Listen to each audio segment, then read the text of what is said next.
لو مكانه اول حاجه الشعب سليم لابد من اتخاذ اجراءات فعليه لاعاده انضباط الشارع المصري.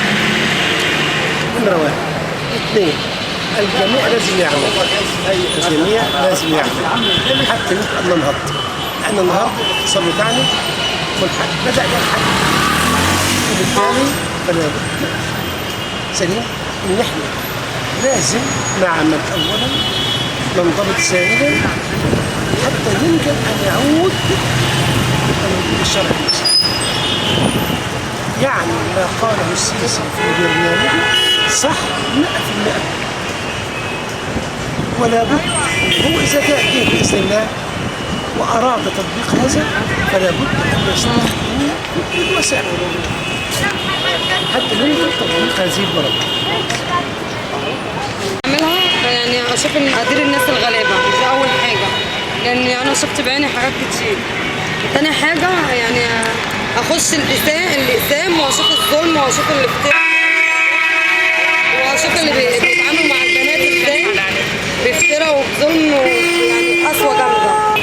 أتلاشى جميع الأخطاء اللي حصلت في مصر السابقة وطبطب على الشعب المصري شوية. يعني الشعب المصري محتاج طبطبة من اللي عاناه طول عمره. العملية عايزة يعني دكتور دارس يعني يتعامل مع الشعب دوت من الناحية الاقتصادية والسياسية والاجتماعية والثقافية، يكون دارس الحاجات دي الأول قبل ما يتعامل مع الشعب المصري. تسلم. أول حاجة أعملها أحقق العدل للناس في البلد. أول حاجة لما يعني اول حاجه في البلد انها نشوف الناس اللي هي تعبت بقى كفايه، يعني كتر خيرها عاوزه تعيش، يعني كفايه السنين اللي اتظلمت فيها دي كلها، وكل واحد هو بيدفع الضريبه، الشعب في الاول وفي الاخر. والله يعني ابص للشباب، عشان الشباب يعني مشوارها طويل برضه وتعبان، برضه الشاب برضه محتاج حاجات كتير قوي. انا عندي شباب بالك مشوارها طويل، لازم ابص لها اشوف عايزه ايه. في فئه عندنا في الشعب برضه اللي هي ارزقيه برضه بص لها. النهارده في فئه اللي هي ده لو ما طلعش يشتغل مش هيلاقي مرتب اخر الشهر، مش هيلاقي جنيه ياكل فيه بالك. لازم برضه اوفر له اي حاجه بس، وربنا يعينه بقى على هو عشان هو مشوار طويل برضه، وربنا يعينه. اصلح حال الشباب اللي قاعدين على القهاوي وقاعدين واقفين على النواصي بس اكتر من كده مش عايزه. اصلح حال الشباب بس اهم حاجه. بس هبتدي الاول يشوف العجز فين ويبتدي يشتغل فيه ونحاول نشجع الاستثمارات الخارجيه تجيلنا هنا، ويشوف الشباب اللي عايزه تشتغل يحاول يجيب لهم شغل كويس. في الامن بقى تعملي ايه؟ في الامن لازم يكون في شده شويه. الشعب المصري يعني حاسه الفتره اللي فاتت كده طبطب عليه كتير، هو عايز شديه شويه. التعليم مثلا، في التعليم يطور المناهج كل مرحله معينه، يشوف يعني يخلي الدراسه قريبه شويه من الواقع عندنا. هم اهم حاجه 3 حاجات، في حاجات كتير. اول حاجه الامن، اشغل الشباب عشان الشباب دوت الصحه. لو الشباب اشتغل هيدي مجهود كويس، نعمر الصحراء الشباب، لان الشباب كله بدل ما قاعد على القهوه ومصاريف وبياخد من اولياء الامور، يبقى نشغل الشباب. ان شاء الله العواطف مش عايزين لها يبقى لها مكان. عايزين العمل المنظم المترتب اللي هو يقدر يطلع استثمار. هو ده المطلوب من رئيس الجمهوريه. العمل المنظم الهداف في كل مراحل الحياه. مش هنقول احنا الاكل والشرب وكده، كل مراحل الحياه.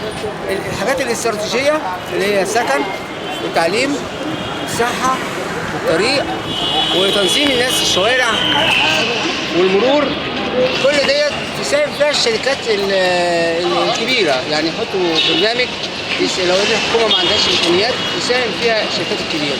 اول حاجه الامن. ده يعني الكلام ده عليك البطاله. حد قال الكلام ده يا كابتن؟ وحسن السياحه.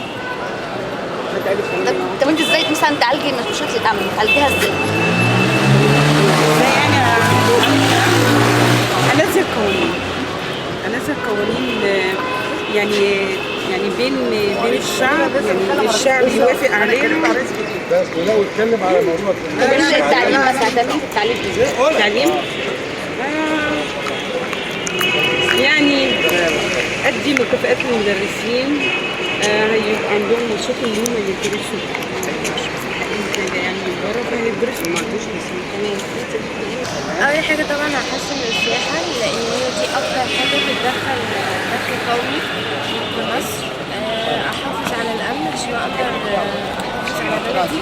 ناس كتير دلوقتي بتنزل وتقول في عيالي ينزلوا متأخر علشان الأمن، لكن لو في أمن الناس هتنزل مش هتخاف. التعليم الدنيا تبقى أحسن، دولتنا تبقى متفتحة أكتر من كده.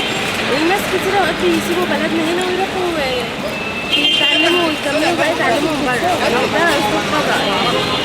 بس احنا عايزين مصر تبقى احسن واحسن، ونتمنى الخير لمصر دايما.